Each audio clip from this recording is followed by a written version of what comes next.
Natagpo ang patay ang isang senior citizen na kasambahay sa pinapasukan niyang bahay sa Taytay, Rizal. Naaresto naman ang 45 taong gulang na suspect na dating caregiver sa bahay. Ang naging ugat ng krimen alamin sa unang balita ni EJ Gomez. Nakadapa, duguan at wala ng buhay nang matagpuan ng mga otoridad ang 70 anyos na babaeng kasambahay sa pinagtatrabaho niyang bahay sa Barangay San Isidro, Taytay, Rizal. Ang biktimang kinilalang si Rosie Mon, pinagpapalo ng electric grinder sa ulo ayon sa pulisya. Suspect sa krimen ang dating caregiver sa bahay. Magkasama raw ang dalawa bago ang insidente base sa pahayag ng biyanan ng biktima sa pulisya.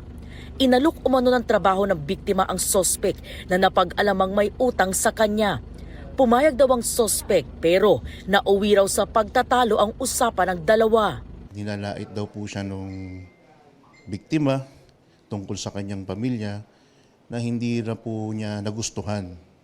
Nauwi po ito sa pagtatalo. Yung biktima raw po ang unang nanakit sa kanya. Binato daw po siya ng baso.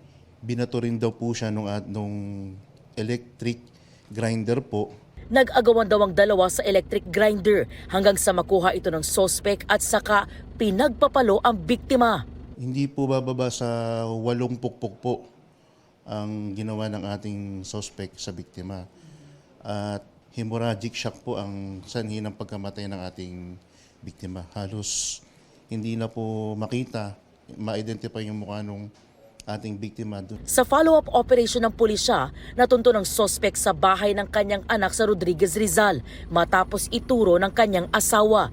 Aminado ang suspect sa krimen dahil daw sa hinanakit. Kasi daw po yung mga anak ko po ay iba-iba daw po yung tatay.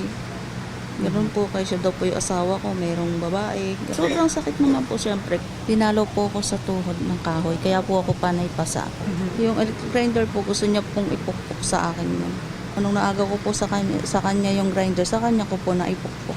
Sobrang pagsisisi po. Hindi ko naman po sinasadyang kumantong sa ganong pangyayari. Talagang napakasakit sa aming magkakapatid, sa mga anak niya.